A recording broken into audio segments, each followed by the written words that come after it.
മഹാന്മാരായവരൊക്കെ വഹാബികളും മതത്തിൽ നിന്നും പുറത്തു പോയവരുമാണ്.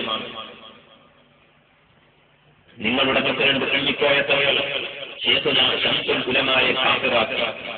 വീണ്ടും വീണ്ടും അതാവർത്തിച്ചപ്പോൾ ജനങ്ങൾക്ക് മനസ്സിലായി അബദ്ധവശാൽ പറഞ്ഞതല്ലെന്ന്. അതുകൊണ്ട് ഞാൻ നിങ്ങൾ ഹക്കിന്റെ മേൽ അടിവർത്തുന്നു.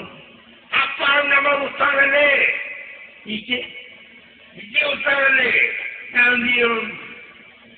അന്തരൽ ഹക്ക്, നീ ഹക്കിന്റെ മേൽ അവർക്ക് ഉറച്ചു നോക്കണം. വീണ്ടും വീണ്ടും ഞാൻ പറഞ്ഞപ്പോൾ കഫറ കഫറ കഫറ മുസ്ലിം ലോകം ചരിച്ചുപോയി. ഉറപ്പില്ലാതെ വിശദീകരണം പലതും നടത്തി. കഫറയ്ക്ക് പല അർത്ഥമുണ്ട്, അതിലേക്ക് വരിക.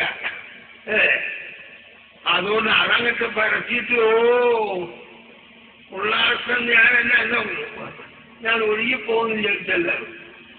പ്രസിഡന്റ് ഒക്കെ വല്ല കത്തും കൊത്തൊക്കെ വന്നു പറഞ്ഞവരൊക്കെ എവിടെ പോയി? എവിടെ? അതിന്റെ ഉപഹാരമായി പട്ടം ഉള്ളാൾക്ക് നിങ്ങൾ നൽകി.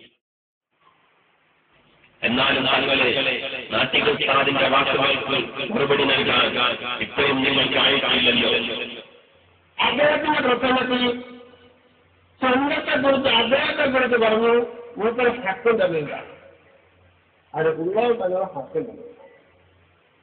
ശംസുൽ ഉലമയോ പിഴച്ചുപോയി വഖദ് കഫറ, പിഴച്ചുപോയി വല്ല എന്ന് പറയുകയും അതിനോട് മാസൂഫായി വഖദ് കഫറ എന്ന് പറയുകയും ചെയ്താൽ വല്ലയുടെ ശേഷം പറഞ്ഞ കഫറയുടെ അർത്ഥം എന്താണ് പൊന്നു തങ്ങളെ?